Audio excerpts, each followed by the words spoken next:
Hi guys! So today I'm going to be doing my April wrap-up. April was not a great month for me. I was kind of slumpy. It's not going to sound like it when I tell you that I read 15 books, but when I tell you what the first 6 of those books were, I think you'll agree that, yeah, I'm counting them, but, so, anyways. I read, the first books that I read were, and I'm not going to bother pulling these out of the box. Yeah, these are the first 6 books that I read in the month. But they're all like 60 pages. And so I figured, look, I'm not going to count most of the baby books I read, but 60 pages worth should count. So I read Cat in the Hat. Cat in the Hat Comes Back, Hop on Pop, One Fish, Two Fish, Red Fish, Blue Fish, Green Eggs and Ham, and Fox and Socks. And obviously I read those to my son. I didn't just sit down and read those for fun, for me. But, yeah, I was like, you know what? They count. They count because they are like anything over 50 pages I feel like ought to count. So yes, those were the first books. So those are like, a third of the books that I read. So, not the best month. I was just slumpy for some reason. Maybe it was because last month for the Read Your Bookshelf challenge, I kept putting down books because they didn't have 2 points of view. Like I needed to have a book with just 2 points of view, and they had more than 2. Every book that I tried that I thought had 2, except for the one that I DNF'd. And so, but then I would put them down and because they didn't have it, because I needed to get that book in. And then it turned out this time I went back and I started to finished reading rather, all of those books. And they just weren't really what I was in the mood for. I don't know. I don't know what happened with that. Hopefully May is better. I got a bunch of books for my birthday that I need to haul. So hopefully May will be better. But after those books, I then read the Fairweather Key trilogy by Kathleen Ybarbo. Beloved Castaway, Beloved Captive, and Beloved Counterfeit. And I gave these, like the first 2 I gave 3.5 stars, and then the third one I gave 3. They were fine. I'm gonna, though, I'll haul them. These were my mom's, and she was gonna get rid of them, and I said I wanted to reread them first, because I read them when I was like 13 or something. And I'm gonna unhaul them. They weren't that great, and especially like in the last one, there was a lot of, she was a woman in the same line of work as Rahab in the Bible, shall we say.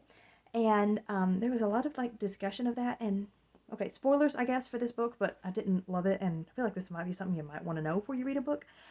She hid from her husband. She got married in a marriage of convenience. And she hid from her husband that she used to be a woman of the night. She hid that from her husband. And then also, other things happened to her. I don't know if I would say it was fully like, it wasn't graphic or anything, but like definitely happened that were not good in that same vein. So, yeah, didn't love that one. Oh, those 3 the Fairweather Keys series, they took place in Florida, like in the Keys. The first one, I didn't give any synopsis for them, so let me give that. The first one is about let me just get them. The first one is about Isabel, who is trying to escape from her father, who is the worst, and she is the half-sister, or she is like his daughter by his mistress, and she's trying to escape because her mom was a slave, so she's technically a slave, so she is being sold, and she's trying to escape from that. And the guy that helps her escape is the son of the preacher in that town, in New Orleans, right? I think it's from New Orleans that they're trying to escape. And so he's the son of the preacher, and he is kind of a disappointment, but he kind of sort of kidnaps his brother from his dad, and so because his little brother he's trying to save him, basically. So things happen. And then they're on the boat together, and like lots of stuff occurs.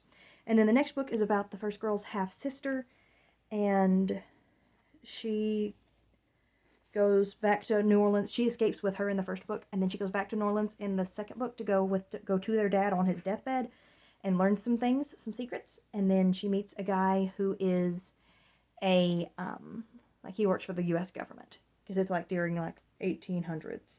And then the third one is about a woman of the night, shall we say, with her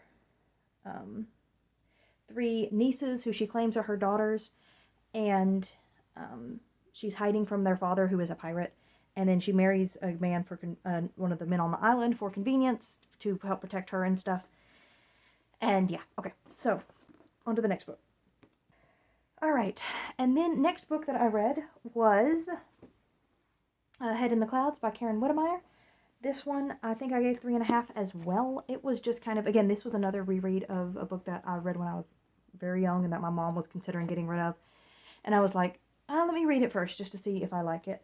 And this one I thought had a lot of promise because she loves to read, as you can tell by the cover. And also, can I just say, I love this cover because you see here how she is walking off the porch, but then you turn it onto the back and she has fallen. I love that cover design. But it was just kind of okay. Again, there was, it didn't actually happen, but she's nearly taken advantage of on page. So, not a big fan of that. Why does that happen in so many Christian books? Y'all like, why? Why? But anyways, I did enjoy it. Like, she was a big fan of Jane Eyre, which I also love. So Adelaide Proctor goes to be governess for this one guy's daughter, except it's his stepdaughter. It's kind of odd situation, but she goes to be governess, and then the girl's uncle is wanting her inheritance, and so lots of stuff occurs like based on that. All right, next I've been reading this slowly, a couple letters a day, but I finished reading the Letters of Jane Austen, collected by Sarah Chauncey Woolsey. And these were great. Austen has just her signature sense of humor throughout these. If you really love Austen, like not if you just kind of passingly enjoy, but if you really love her stuff, I definitely recommend picking this up. A lot of them were her letters to her sister Cassandra, which were great, or her nieces. And I gotta say, one of her nieces has written a book, and she like sent her back like writing advice and edits for her book and stuff, which was really just sweet. So very much enjoyed this. This one was 5 stars. Then I finished a reread of The Great Divorce by C.S. Lewis. Shocker, 5 stars. The Great Divorce is synopsis, so I don't forget. Basically about a bus ride from hell, where people from hell can go up to heaven, and if they want, they can stay. But sort of the premise is everybody who is in hell has chosen that, and they would not accept going to heaven even if they had the opportunity. And it's just a really fascinating look at it. I reread this because I taught an online English class for like college level. And the students were like, I didn't even make up the course. I did not pick this book for them to read, but I saw they were reading this book, and I'm like, I have an excuse to reread C.S. Lewis. You better believe I'm going to reread C.S. Lewis. So, great as always. Next, I read for, we'll talk about this one next, I guess. For Alcott April, I read 8 Cousins by Louisa May Alcott because The Inheritance, the group read, was not free anywhere I could find it. I guess it was published posthumous, or like, been recently republished and stuff, so... Yeah, I didn't actually read this copy. I got this copy at Ollie's recently in a box set with these that are behind me there. And yeah, but I love this cover. It's really good. I got like the box set of these 4 plus Joe's Boys up here for like $10. So that was 5 books for $2 each. Yeah, we bought it, definitely. But anyway, I really love this book. I gave this 5 stars. I think I related a lot to Rose, the main character, just because like she grew up with a bunch of boys and just rough and tumble, roughhousing with the boys, just playing outside with them, but she was still very ladylike as well. Like, she also loved, like, doing girly stuff, and I just thought that was great, because I was very much the same way as a kid. Yeah. Then, finally, I completed a book, How Do We Know the Bible is True, Volume 1. General editors Ken Ham and Bodie Hodge. So this is obviously put out by Answers in Genesis. I read this so when I had to take the baby out during church, I read that just so I would be doing something because I couldn't hear the sermon. We didn't have like the sermon piping in. We weren't live streaming yet. We are now, but we weren't then. So I was like, this will give me something to do that is still like spiritually edifying, but that is not, this is while I'm out with the baby. So it was great. I gave it 5 stars. Good reference materials. Yeah. This month, so like I said, I participated in Alcott April. Let me get this. Just by reading 8 Cousins. I didn't actually fulfill any of the prompts, but in spirit I participated. And then I also participated in Katie from Paperbacks and Ponytails Shower Me with Flowers readathon. So the first prompt was a character who is royalty. Oh, I forgot a book. I forgot my favorite book of the month. How did that happen? And my favorite book of the year so far. And that is The Green Ember by S.D. Smith.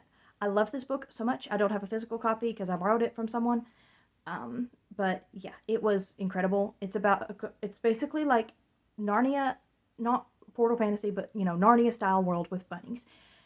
Except, also they want there's war, like bunnies at war, which is also a very funny concept. But it was just wonderful. Talking animals, so if you don't like talking animals, then that might be a problem for you. But I just really love this. Very whimsical, very fun. I need to get my own copy and keep reading the series. So wonderful. 5 stars. Favorite of the year, like I said. So that fit the prompt of a character who is royalty for the Shower Me with Flowers readathon. Next is a book with a married couple as the main characters. Whew. And let's see.